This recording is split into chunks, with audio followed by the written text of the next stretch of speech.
श्रद्धा hospital Deoni रुग्णालयात अंगणवाडी कार्यकर्ती सरोजा लक्ष्मण रणदिवे व Indian panther सेनेचे प्रदेशाध्यक्ष महादेव कांबळे यांचा वाढदिवस उत्साहात साजरा। यांच्या वाढदिवसानिमित्त करण्यात आले रुग्णांना फळे वाटप। नमस्कार, स्वागत सर्वांचे। मी आहे मारुती गुंडिले नळगीरकर। पाहूया आजची ठळक बातमी। लातूर जिल्ह्यातील देवणी शहरात श्रद्धा हॉस्पिटल रुग्णालयात पत्रकार लक्ष्मण रणदिवे यांच्या पत्नी सरोजा गायकवाड व इंडियन पॅन्थर सेनेचे प्रदेश उपाध्यक्ष महादेव कांबळे यांच्या वाढदिवसानिमित्त रुग्णांना फळे वाटप करण्यात आले। सरोजा गायकवाड अंगणवाडी क्रमांक 2 देवणी खुर्द येथे कार्यरत आहेत। त्या कोरोनाच्या संकट काळात सामान्य जणांची सेवा केल्या होत्या, त्यामुळे त्यांना देवणी पंचायत समितीकडून पुरस्कारही देण्यात आला होता।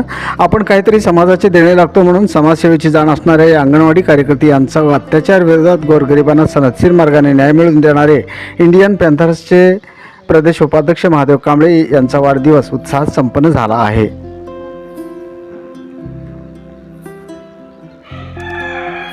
संविधानिक मार्गाने चळवळीमध्ये चांगल्या जनकल्याण व न्यायाची कामे केल्यामुळे महाराष्ट्रात अनेक ठिकाणी त्यांची चांगलीच ओळख निर्माण झाली आहे।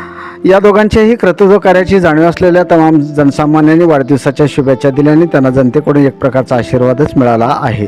यावेळी श्रद्धा हॉस्पिटलचे doctor Attargekar, doctor Santosh Biradar, general physician Mankar ढोसाचे उद्योजक सूरज रणदिवे, उपेक्षितांचे नेते वसंत बिबनवरे, पत्रकार शादुल बॉडीवाले, प्रशांत कांबळे, भैयासाहेब देवणीकर, लक्ष्मण रणदिवे, इंडियन पॅन्थरचे नेते आत्माराम गायकवाड, आजणीचे उपसरपंच Gajanan Gaikwad, Santosh Wale, Shrishant Randive, new Shaurya medical general स्टोर्सचे मालक मदन पाटील यांच्या सर्वांच्या शुभहस्ते रुग्णांना फळे वाटप करून दोघांचाही वाढदिवस साजरा करण्यात आला।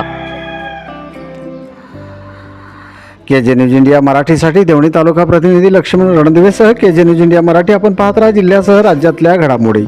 व्हिडिओ पॅलेसला सबस्क्राइब करा आणि बेल आयकॉनवर क्लिक करायला विसरू नका।